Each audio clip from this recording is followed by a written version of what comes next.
sections 9 through 15, I think it is 9 through 14. There are 6 sections anyway, I believe. And uh, we just wanted to get some testimony from the seed industry, as well as our agency. We have had our legislative council walk through the bill for us, although it's been a few days, so don't necessarily assume that we remember everything in there. And with that, I'll say welcome and turn it over to you. Wonderful. Well, thank you so much for the invitation to speak, and good morning, Chair Durfee and the esteemed members of the committee. My name is Jordan Gregory. I serve as the Director for State Government Affairs for the American Seed Trade Association. And as you've previously said, speaking to you today in support of Senate Bill 323. So just a little bit about ASTA before we get into the details of the bill. ASTA was founded in 1883, and we currently represent over 650 companies that are involved in seed production and distribution, plant breeding, and related industries in North America. Our members participate in research, development, production and distribution of all varieties of seed, including grasses, forages, flowers, vegetables, row crops, cereals. We run the gamut. And quality seed products from ASTA's members support farmers that grow conventional, genetically engineered, and organic crops to produce food, fiber, and fuel in the US and around the world. ASTA has a close partnership with the Association of American Seed Control Officials, or AOSCO, which houses the Recommended Uniform State Seed Law language, a bit of a mouthful. We call it RUSL for short. ASTA has been a part of the conversations with AOSCO's membership to help craft and update those recommended rules, and it is through that lens that we look at Senate Bill 323, excuse me. So overall, ASTA is very supportive of this bill and the updates that are proposed in this legislation. However, we do have a few recommendations for further clarification of the proposed rule. Our first recommendation is to strike the following words, quote, responsible for labeling the seed, end quote, from section 11, line 8 on page 17. This is a very minor recommendation and striking, but we believe that it will reduce confusion when the distributor and the labeler are two different entities, and it falls in line with the original recommended or the most updated recommended text with RUSL. Our second recommendation is to include a definition for non-commercial sharing. In section 14, line 1, page 21, there's references to interpersonal sharing of seed for non-commercial use. The recommended uniform state seed law language does include a standard definition that has been vetted by the entire seed industry. By including the standard definition, the state can balance the right to grow food with the necessary protections for intellectual property rights. Robust intellectual property systems provide strong support to the efforts to improve germplasm and increase genetic diversity, which are critical for meeting the increasing challenges of domestic and global food security. Really, those are the end of our recommendations. As previously stated, we are in support of this bill language and look forward to any discussion or questions that may pop up. I want to thank the committee again for the opportunity to speak to this bill. I also want to thank the Division for Plant Industry staff at the Agency of Agriculture, Food, and Markets for their continued support of the seed industry. And ASTA stands ready to answer any questions the committee may have or offer any resources. Thank you again. All right, thank you, Jordan. Questions? Representative O'Brien. Maybe more for the agency and you, Chair. Just to give listeners some context here. So these sections came to us just as a agency aspiring to update seed standards and rules. And also somewhat in coordination with ASA and other seed organizations. Yeah, is this a process, Jordan, that's going on in other states across the country? Yes, I don't have the number in front of me, but there are a couple of other states across the country that have adopted these uniform rules. And the hope and the purpose of having this language ready to go and implement whenever a state is ready is to allow for the ease of interstate commerce. And so if a seed company is producing seed that is intended for a state that they are not located in, an example of this would be row crops or even some conservation seed that is maybe region specific, but maybe not entire nation specific. It just allows for that movement of seed and the purchasing and distribution to be a little easier since the rules are uniform from state to state. And were you able to testify on this bill in the Senate, the Vermont Senate Agriculture Committee? So we did not testify in the Senate when this bill came up. The pros and cons of a state session is the fast-paced nature of it. And so given the opportunity to testify here, we were able to look a little bit more thoroughly into the bill, hence those two recommendations. But this would be Asta's first time testifying on this bill for this legislative session. Thank you. Representative Nelson?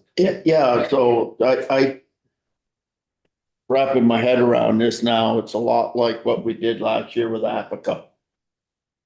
You know, and upgrading the fertilizer and whatnot, standards and stuff.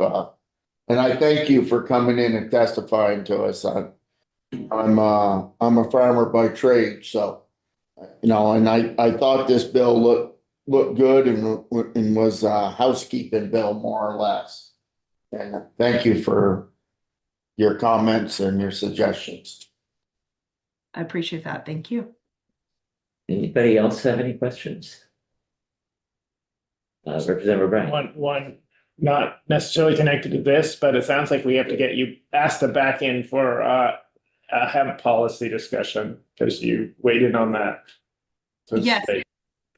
Well, we'd be happy to come back in and if need be, bring experts to help answer any technical questions that you have on future legislation. Please don't hesitate to reach out to us. We are ready to be a resource.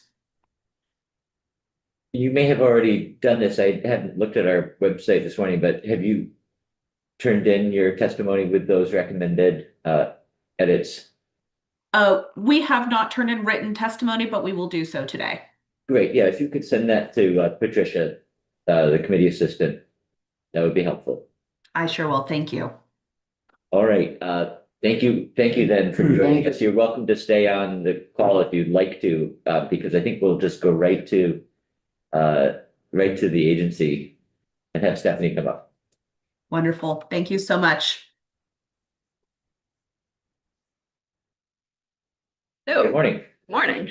Stephanie Smith with the Vermont Agency of Agriculture, Food and Markets, here to testify on Senate Bill 323, sections 9 through 14, I believe. Yeah, and thank you for coming across the street. I'm trying to remember whether we had Steve Collier spend any time on this section with us, or if he just said that he would defer to you.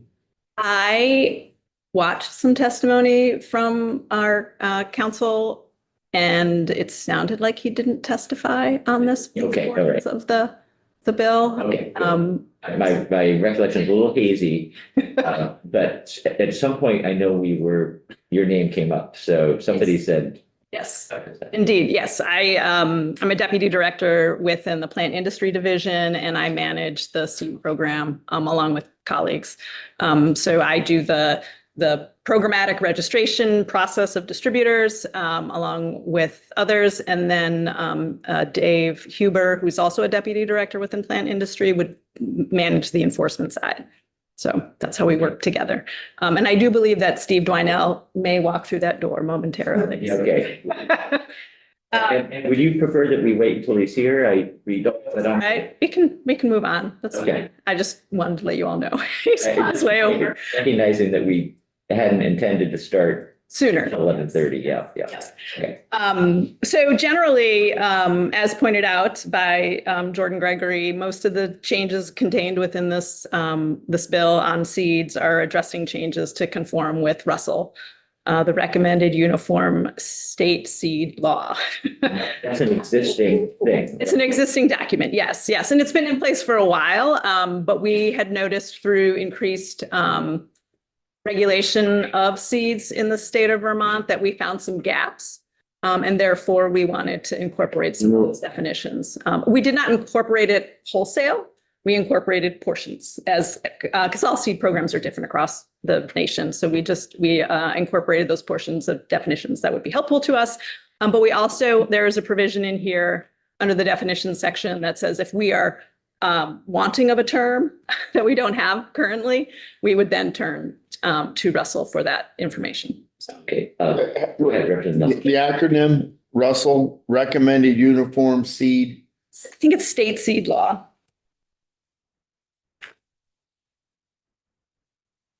Getting a head nod.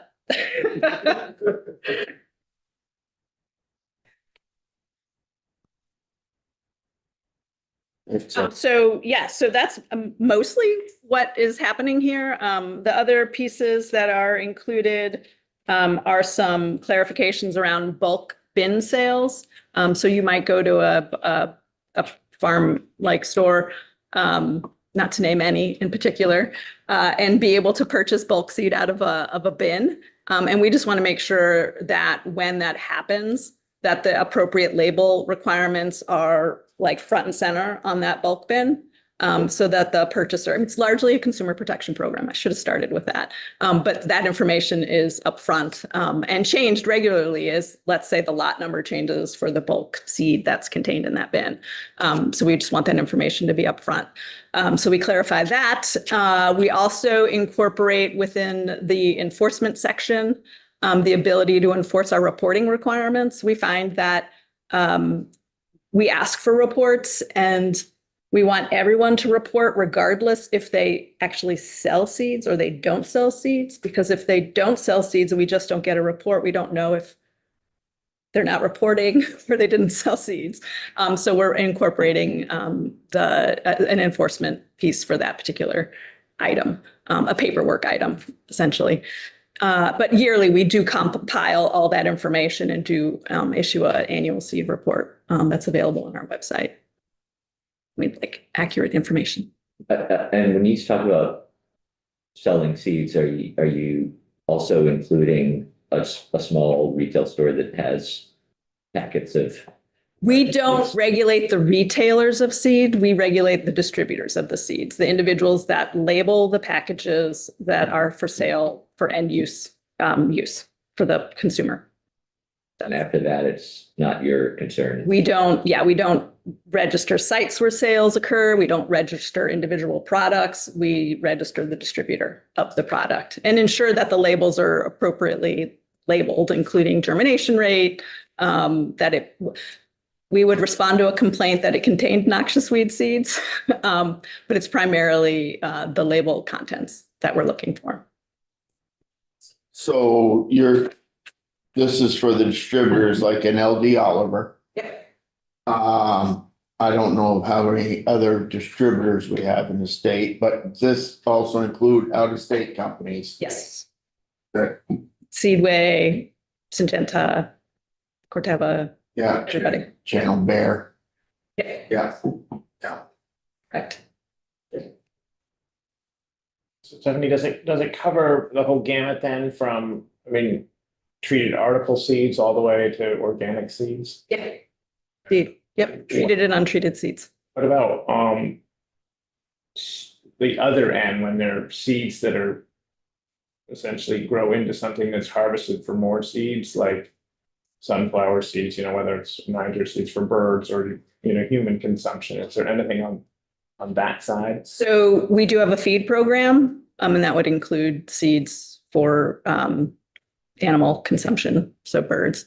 So we do register those feed products. Yeah, yeah, that's in a different program. For humans, we don't do human food regulation at the agency, or we do some, I shouldn't say none, but we don't do seed for human consumption. And then you mentioned like invasives or noxious weeds, like where does that come into it? Like you To regulate, with ANR on things like the agency actually is responsible for the noxious weed rule in the state, the regulated introduced species. So ag agency? yes, yes. So we regulate that as well.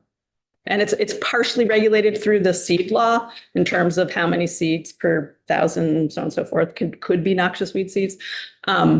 We maintain a list with, I believe it's with USDA about what we consider as a noxious weed seed. And then in terms of plants, we do that through the nursery program and our noxious weed quarantine rule. And that's, yeah, those are all outside the bill, yeah. So it's again, it's housekeeping. It's not that it's not that in depth, but we're happy to accommodate the recommendation made by Jordan Gregory and ASTA regarding the information on, I think it's page 18, line 8 or page 17, line 8. Yes, page 17, line 8. And then for the non-commercial sales, we're happy to, consider that. I just want to review it and kind of take it in context. I haven't had an opportunity to do that, but we will definitely take a look. Okay, good. And you'll let us know. Okay. Representative Nelson. So we have a local farm and garden store up home. And he has bins of seed. Red clover seed. Timothy seed, white clover seed. A mixed seed.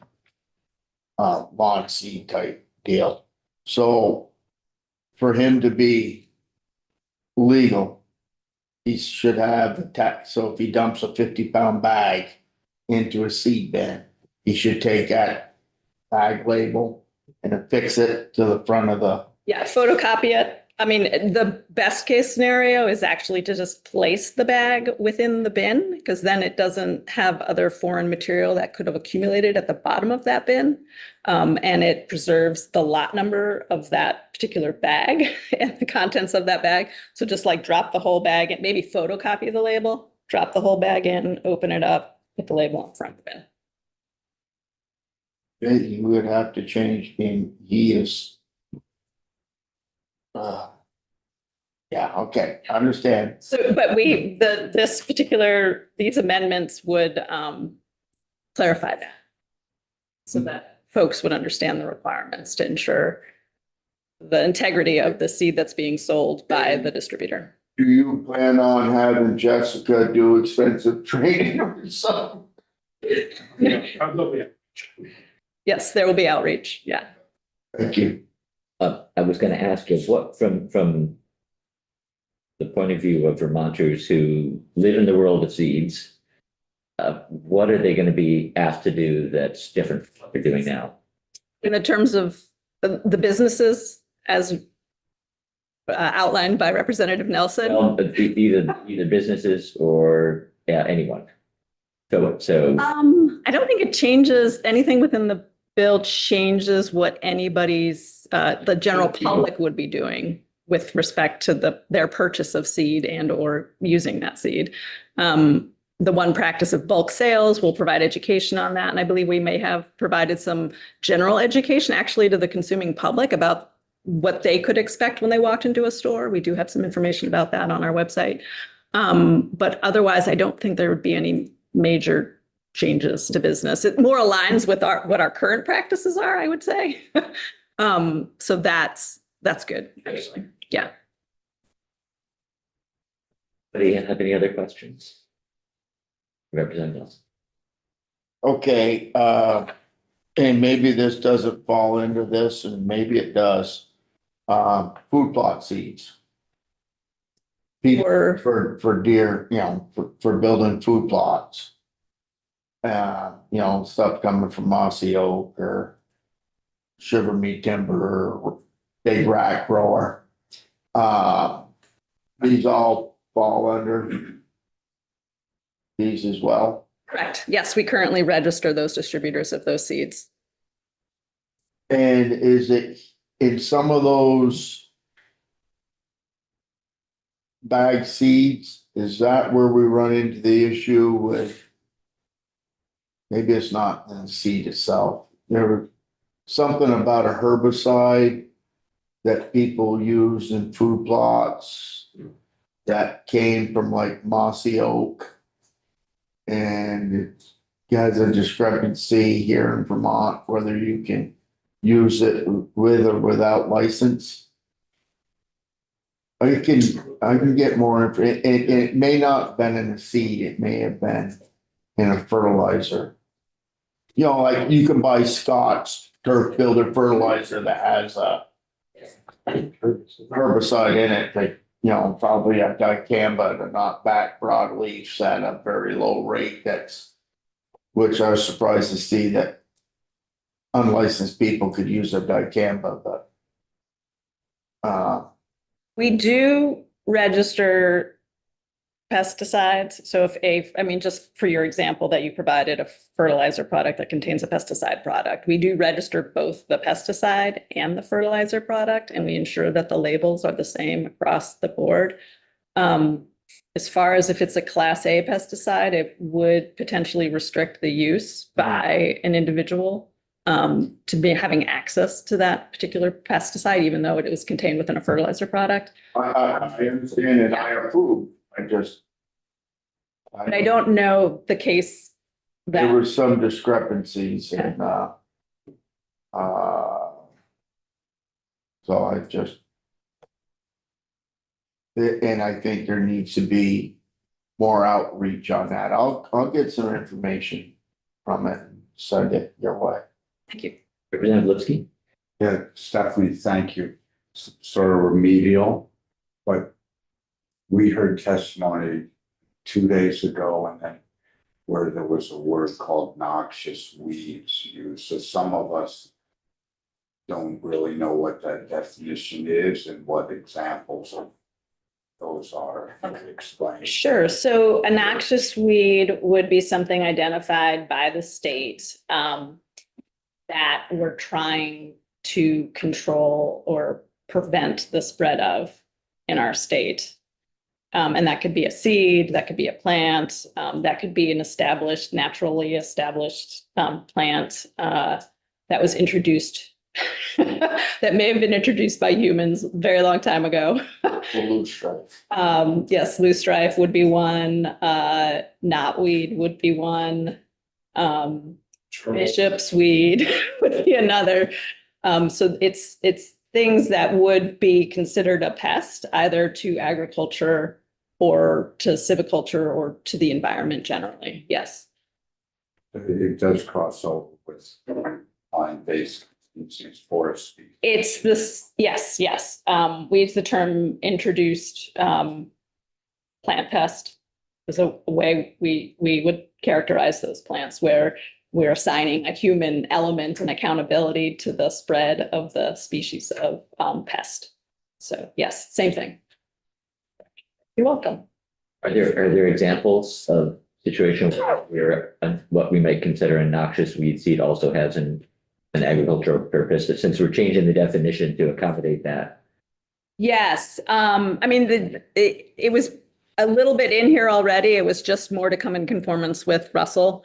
But yeah, and I'm trying to think of a noxious weed seed. I can see one in my, like an image of one in my brain, but I don't have one off the top of my head that we'd otherwise want to control through this process. And again, we don't have a lab that grows out seed to determine whether or not the counts that are listed within this rule are complied with. However, if we received a complaint from somebody, we as an agency would then go under contract with a lab that could do that for us so that we could determine whether or not it was compliant with our laws.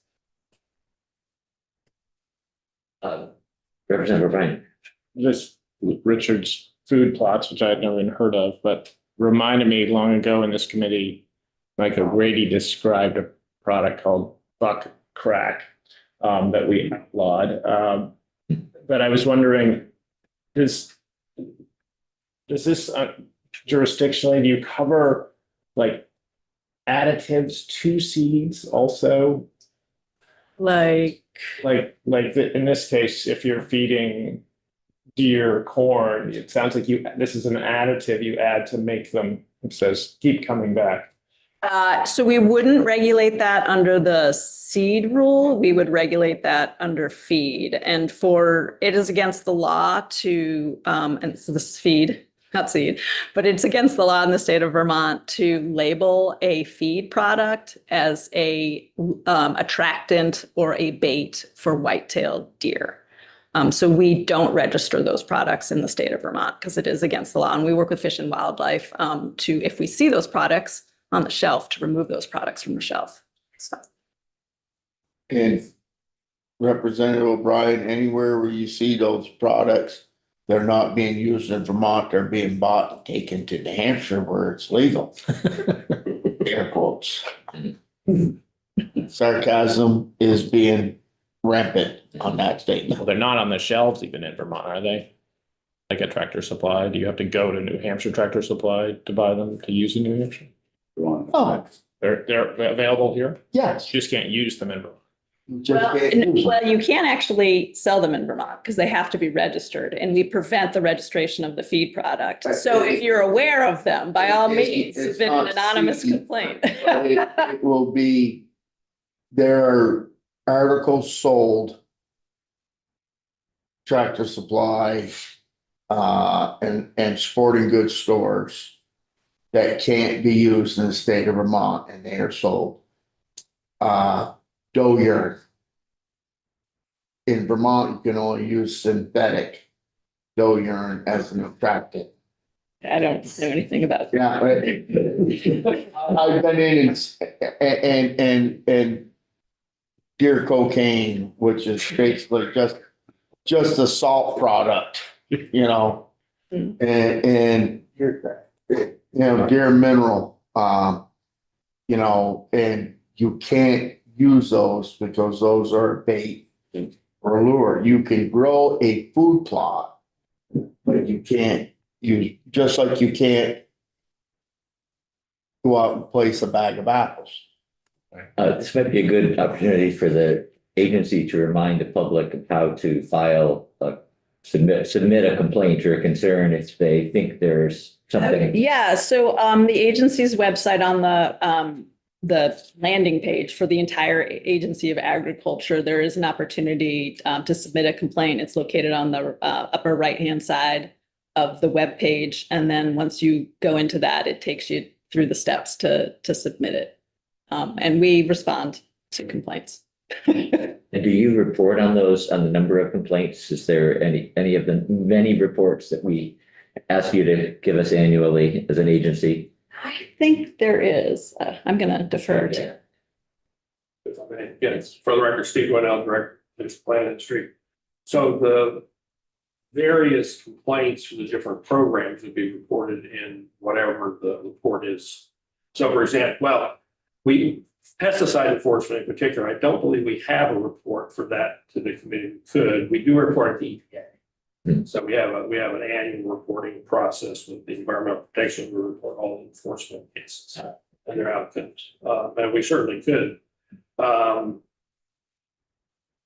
Whenever we have like a feed or a seed or a fertilizer, those go into the annual reports if we've taken action, we would include them in our annual reports. That is correct. And we do, so to pivot away from seed again, we do sample fertilizer and feed products to ensure that they meet the guarantee that's located on the label. And we do report on the results of those. If the distributor of that fertilizer or feed, we've taken, I think, 10 samples or more. I think we limit on what we actually report. That's my recollection. But we do have that information available on our website. I just wanted to say that I had to do a meeting, chair, but I want to thank you for coming in today and learn about all kinds of things. All right, see Have a good you. weekend, guys. Right. Have a good week. Steve, since you're here, was there anything that you wanted to add? I was here for, in case of Just for questions. this purpose, okay, yeah.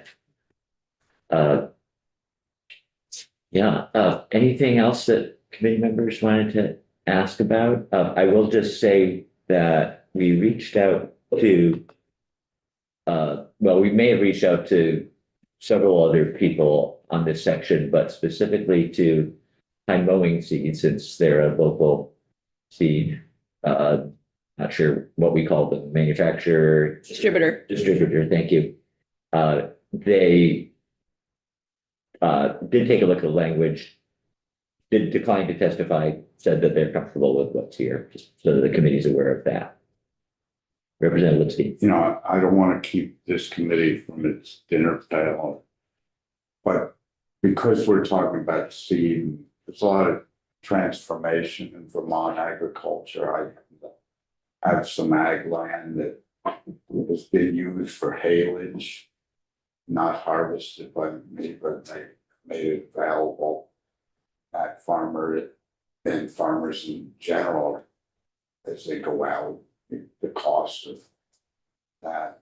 And I'm facing wanting to convert some of this hayland. And by the way, there's plenty of milkweed, goldenrod, it's, you know, canary grass.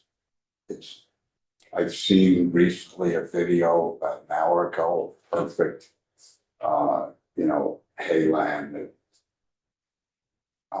where would a landowner who's a logger, not a farmer, but has hayland, learn how you convert to an equine quality of grass? Yeah, UVM, Rural Extension Service. yeah. The University of Vermont Extension would likely be the source. Or so. What's my right? Those are opportunities. Exactly, we'll Yeah, Representative Bryan. Just quickly thinking about reporting these sections. Just to, I think it, I mean, it sounds like conforming language, mostly targeted towards interstate commerce. So I just wondered, even in New England, do the other states in New England, have they adopted sort of similar updates just to make, you know, seed movement for distributors easier and for consumers easier to track? I do not know the answer to that question. I might look to Jordan, if Jordan has any information regarding New England states. Also. I don't at this point have a number of states that have adopted these recommended rules, but I can follow up with this committee and get that information. Okay, thank you. I do know that states do. I just don't have a listing of New England states. Yeah. That's sort of the push is to get as many It- states to buy in as It possible. makes, yes. And it's very similar as pointed out earlier as to the fertilizer regulations or laws that we looked at last year as well. So. Any other questions? Steve, while we're on this bill and while you're here again, you had joined us for testimony on the fees for the applicator exams. And if you wouldn't mind, yeah, thank you. Thank you, Stephanie. Thanks. And I think we understand that section, and I don't think there was any concerns about that, but just in having a later conversation, a question had come up about the nature of the exam, and just out of curiosity, since you're here, is there a single exam that if you want to become a Class A licensed applicator, regardless of what pesticide you want to apply, there's just one exam that everyone takes? Well, actually, I'm going to defer back to Stephanie. Okay. She actually runs that program. Stephanie, I apologize for. That's okay. Stephanie Smith, Vermont Agency of Agriculture. So yeah, so for pesticide regulation, there isn't a single exam if you're going to handle a Class A pesticide. It depends on the site or where you're intending on applying. There's a core exam, I should be clear. There's a core exam that takes you through kind of the basics of pesticide use, pesticide disposal, which includes disposal, storage, transportation of a pesticide, as well as protection of the environment. So that's the core exam. And everybody takes that, private applicators take that as well, in addition to doing qualifying or meeting the requirements for worker protection standards. And that's the only test that a private applicator needs to take unless they're going to do concurrent categories such as aerial fumigation and soil fumigation. Those are the three concurrent categories associated with private applicators. Everyone else takes the core and a category. Categories include ornamental shade. There's a turf category. There's an agriculture category as 1A. There's food processing, list goes on. There's like, I think it's approximately 23 exams that we administer, as well as an exam for dealers who are, the retail sales point for pesticides. So there isn't one single exam. And the exams then are different based on not the actual pesticide, but how it's being used. How it's being used, correct. What context is being used in. Correct. So structural would be another one as well. So forestry, that's another one. There's many. Representative. Thank you. So what would be the difference for a person that is a private applicator on their own farm, agricultural, Mhm. to become a commercial agricultural applicator? Yes, they would then need to take the core as Yeah. well as the category that they want to apply in. So if a forestry category, let's say. And if they already have the core taken, do they then just take the section that would allow them to be commercial? Currently, you have to retake the core. The private applicator exam doesn't serve as the core in a commercial context. I will say we've talked about like how we might manage that, but that's the way it is today. Thank you. Representative Bellamy. Isn't it the same test, the core? It's a little different, but we don't have the ability currently as outlined in our rules to move the private applicator exam to satisfy the core. They might be the same test, but in terms of administration, it's not, it doesn't follow that way. Is the core a difficult test? Is it one? It requires being able to read a label and pick out information contained on that label, as well as calculating the active ingredient to be applied to a specific area. So there's math involved. I'm not going to say it's difficult. I think, people can study for it and pass the exam. The agency has something called an initial cert. We just did it on the 7th this week. And the initial certification is a day of training. And then as soon as you're done getting that training, you take the exam. So you've received information, it's fresh in your mind, and then you take the exam. I did that 3 years ago and went in cold, took the initial cert, and was able to pass. So. What I'm wondering about is, I'm thinking about some of the testimony we had when we were talking about making rodenticides or regulated pesticides. So, and I think at that time we were told the fee would be 25. So if a farm wanted to do it in their own land and it was they had to be certified, there was a $25 fee and they had to take an exam. Is that the exam you're talking about now? So all of our exams currently, they are, so in the statute here, the change actually outlined here in this bill, it is proposing a $25 fee for anyone taking the exam. Currently, it only applies to folks that are retaking an exam. And so, but we're extending it to anytime you take an exam. So I think the answer to your question is yes, there would be a fee of $25. One exam, that's the exam they'd have to take. Because I'm thinking in terms, when we were talking about rodenticides, we're not spreading that around. It's more like how to apply it, how to avoid contamination of wildlife. It's a very different kind of thing than if you're spraying other types of pesticides on fields. So you would have to still take, so regardless, I think if you're using a rodenticide on someone else's land, That's a commercial applicator. Okay, so but you're not a private applicator. This is Stephanie Smith walking in and I'm going to defer to Steve. Sorry about that. Musical chairs here.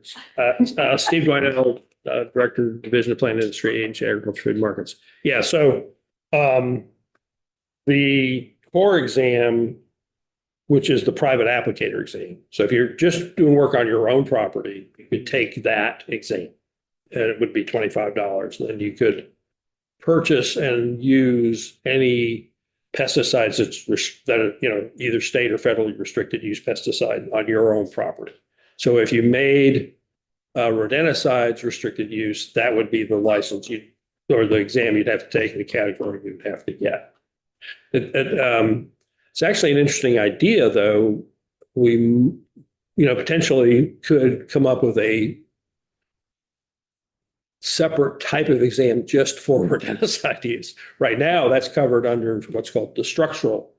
So most of the folks who use rodenticides as part of their work activity are structural pest control, and they take a structural pest control exam, and that has information more directly related to rodenticide use.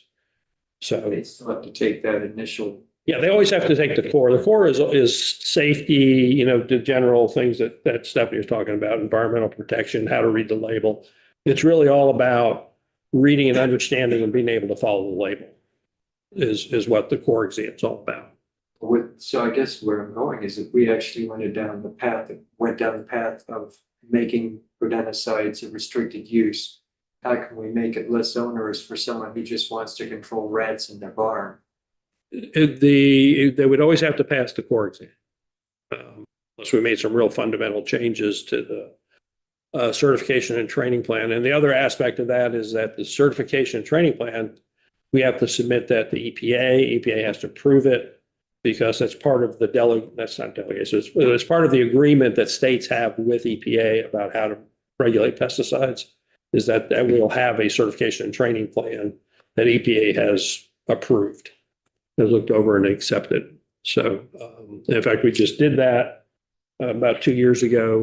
The entire country had to do that. Every state had to do that. We just went through that process. So For someone who's gone through the test before, you take this test every year, is that correct? No. You take it once and you're done. You can take it once, and then as long as you maintain your license and obtain the continuing education units you need to, then you don't have to retake the exam. If you don't take the continuing education units and your license lapses, then you have to take the exam. If for someone then who is good at taking tests and is comfortable with the questions, how long is that test? About an hour. So the core, Stephanie Smith, chair.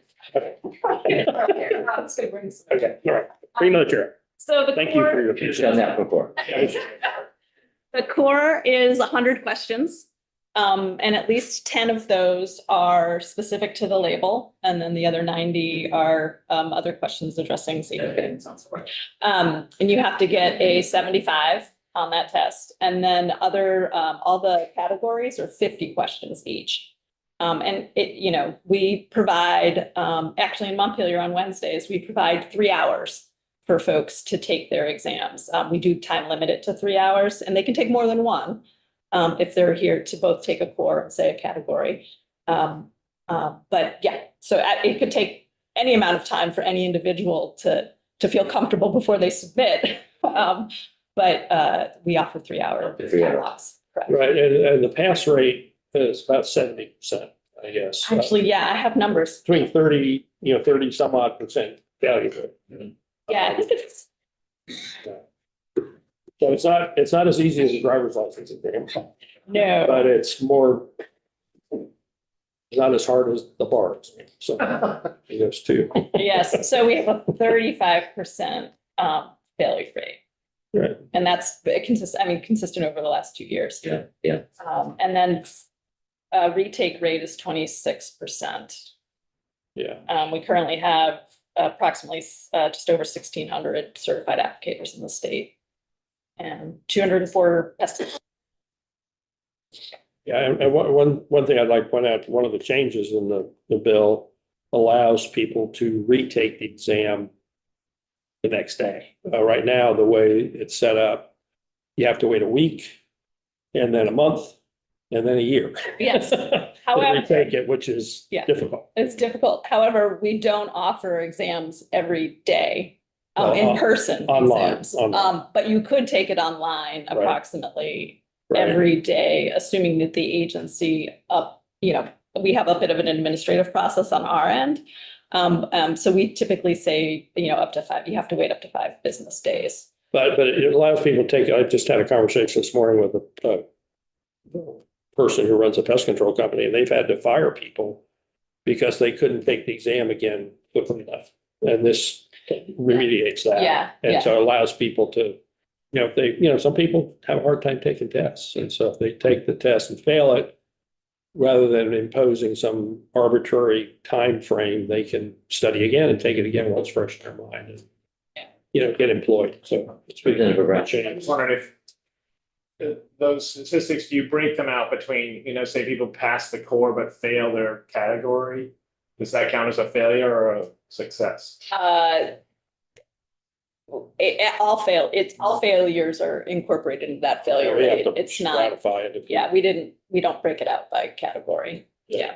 And people do potentially have to wait a year before they take the test again currently, and that's going to change under this bill, hopefully, but we do have cases of that happening. Yeah. Yeah, thank you.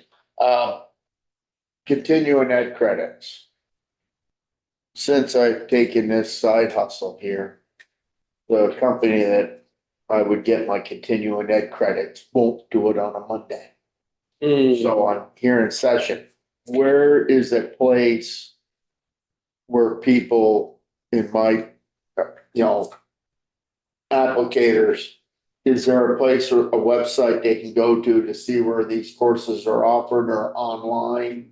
Yes, we do. We have it. It's on our website. You go through USA Plants and you can search for both webinars that are live. You can look for courses that are just offered all the time at your convenience. And I can't remember the category for that one. And then obviously there are in-person opportunities that the agency offers and others offer, and your business apparently offers as well, the one that you look for on Mondays, unfortunately, though. And then we also have the pesticide applicator newsletter that we provide to all registered applicators in the state of Vermont. And you can get, it's emailed out to all applicators twice a year, and you can obtain your credits through that system as well. Well, thank you for that. I gotta make sure I'm on that email list, and I will go to the agency's website and look, because I just soon not have to retest again. I can.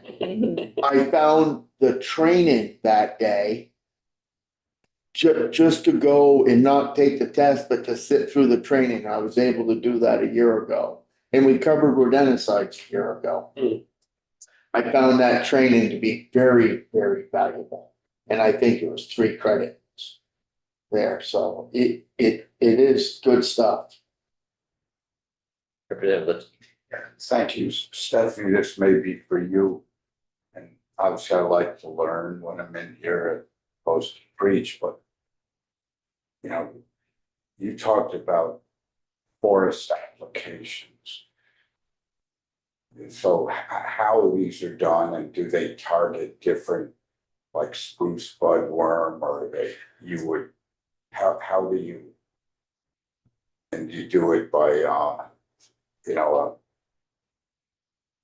by airplane, or how? What are examples of this silviculture forest application? Of forest applications, someone might want to. Emerald ash borer. Yeah, indeed, emerald ash borer, hemlock woolly adelgid, elongate. Well, we don't have Asian longhorn beetle in our state, so. But yes, so insects and unwanted plant pests and I would assume if there's some fungus that would attack a forest, that There's would be also included. For, you know, preparation, land preparation. Yeah. Land preparation, Land that's true. Yeah. Yep. Monoculture. If you're converting or Right. making plantation. Right, and so the tests aren't designed to teach you how to control a particular pest. They're designed to how to use a pesticide. Once you've decided you're going to use a pesticide to control a pest, you know how to go about using it in accordance with the label. That's what it's all A about. safe application as well as. Yeah, and if there's, you know, a particular, I'm trying to think, like, the best thing I can think of is structural pest control. So there are certain tools you use in structural pest control that you wouldn't necessarily use in crop agriculture. So the test will be geared toward those types of application equipment, situations you find. So these aren't duster type applications. No, we don't have, and I should, you know, there are no aerial applications of pesticides in Vermont. They have to be permitted by the agency. We haven't permitted any.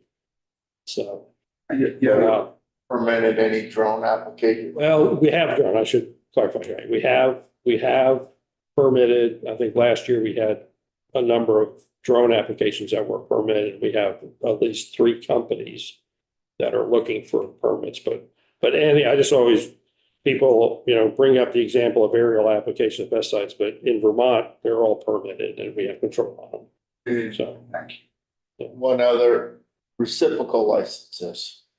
And I understand New Hampshire doesn't reciprocate with anybody, Possible, yes. but like Maine.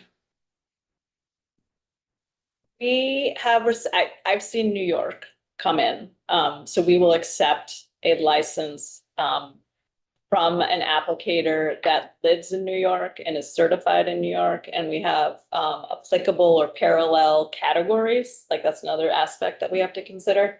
We will accept their license and they're allowed to register in our state to be applicators in Vermont.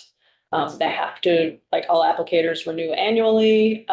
We, you know, like, yeah, so we do have reciprocal folks in our state. All right, we'll take one more question. I just wondered if you have the 23 specific sort of categories listed on the.